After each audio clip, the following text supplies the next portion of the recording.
There are little pussies that are gonna tell you that if you wanna be rich in your 20s, you don't need to start a business. Now, fair enough, if you want to be rich in your lifetime, when you're old, then you can just go ahead, keep working a job you hate, and saving a few $100s a month to put them in the S&P 500, and after you will have spent your entire life working for another man's dreams, then finally, okay, maybe you can retire with $1 million or $2 in the bank. But I'm not gonna bullshit you in this video. If you want to be rich in your 20s, you need to start a business. In this video, I'm not only going to show you why, but I'm also going to show you how. And the good news is, you can get started today, even with little money. Now, I would be lying to you if I told you the only way to get rich is to start a business, because technically speaking, it isn't true. But if on top of getting rich, we add the constraint of doing it in your 20s, now there's only really two paths that can take you there. The first one is to win the lottery, you get lucky, wow, awesome, congratulations if you can do that. But if I were you, I would not rely on getting lucky for my future, because that is always gonna leave you miserable and more broke than when you started. And then the other path is to simply start a business, but more precisely an online business. But again, you can get rich by simply having a high-paying job and investing. In fact, you don't even need a high-paying job necessarily. You can have a regular average salary, let's say you make 40 grand a year, and every single month you invest a few $100s in the stock market, in the S&P 500. Technically, if you get the historical 10% a year return on your investment, then over the course of decades, when you reach the age of retirement, you should have at least, $1 million in the bank. But there's a lot of flaws with this way of thinking, with this strategy. The first one is that you get rich very, very slowly. It basically takes you your entire life. Now, I agree that it's better to retire with $1 million or $2 in the bank than to retire and you only have, $100K in savings, if you even have that. Most people don't even have that. Like in Europe, in France where I grew up, people just wait for the government to give them $1,500 a month, $2,000 a month if they're lucky, and they will live with that money. And then of course they've paid off their home, their cars, etc. So they need less money to live technically. But that is not a fucking life. Just spending your whole life working a job that you hate, just so the government gives you a little bit of money every single month until you die, and that's it. Not to mention that even if you reach the age of retirement, because there's people watching this video right now, they will die before they can retire.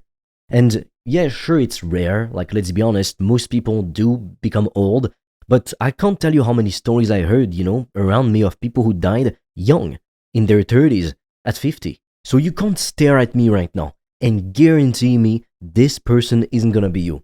Like, how the fuck do you know? You could be in great shape, have amazing health, you could get into a car accident tomorrow, become paralyzed, or just straight up die. Can you guarantee me it's not going to happen? Why do people have a life insurance? Why do people get a car insurance? It's for these exact reasons. Because you don't know what happens, and you should be ready in case something bad happens, shouldn't you? That isn't to say that you wish for something bad to happen. No, obviously not. But I can tell you I've seen it time and again, growing up and then just going through life, taking hundreds of sales calls.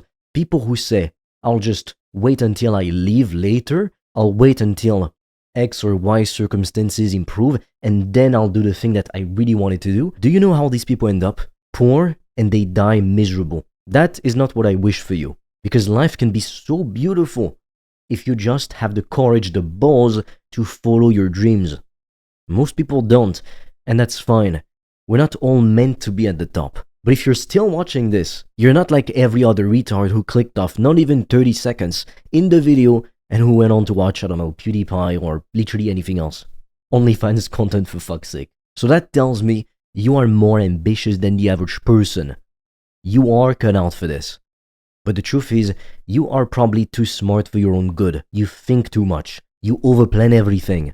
I used to be just like that, I would procrastinate constantly. And on that note, it's pretty funny because people tend to believe that being a perfectionist is not a real flaw. They will tell you stuff like, yeah, right, you're a perfectionist, whatever the hell that means. You can't be too perfect. I am too perfect. Oh, that is my flaw.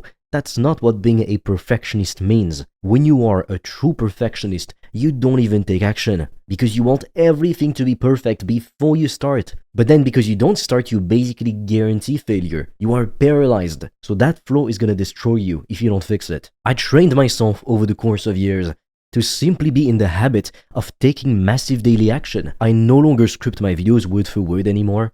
I want to produce raw, authentic content because that is what the world needs right now. That's the kind of content I enjoy. I hate watching these shitty videos with animations every 2 seconds. Like, come on.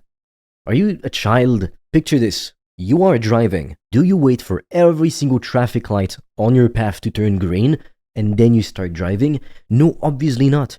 You would never even move an inch if you did that. Everybody hearing this would think, oh, well, obviously that's pretty fucking stupid. I wouldn't do that. Yet, when it comes to your own goals, that's exactly what you're doing. You're sitting there waiting for every traffic light to turn green before you move. And then you wonder why you're not getting what you want in life. That is the exact reason why. The other problem of just investing slowly in the stock market and one day maybe you're successful is that you're gonna waste your life. Like, sure, you'll retire with $1 million in the bank. But what happens if you are just so tired and exhausted that you can barely enjoy life anymore? What if you get a disease like Alzheimer's? You cannot guarantee me it's not gonna happen to you or to someone you love, and then your whole life is just consumed by taking care of them.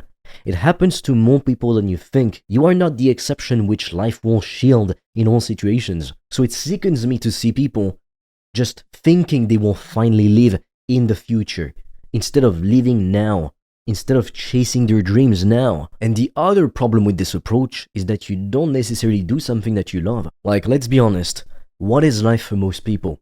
They work a job they hate, they clock in at 9, clock out at 5, then they're stuck in traffic for half an hour to a full hour, or even more if they're very unlucky. Some people even take the fucking bus for hours to commute every single day. And then they come back home, they're exhausted, they microwave some cheap crap, or they make some pasta and some meat, no veggies, no fruits, not enough nutrients to feed yourself properly.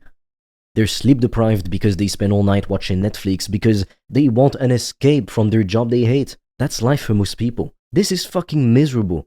That's why when I was younger, I saw especially my dad, hating his job, hating everything. And so at home, our family life was shit. Because when you hate your job, you come back, you're exhausted, you're in a horrible mood. So then it just contaminates everything. And before long, everybody in the house has a shit mood, everybody's always arguing, there's always many problems. That is the consequence of not following your dreams. A miserable fucking life. You're surviving. Great.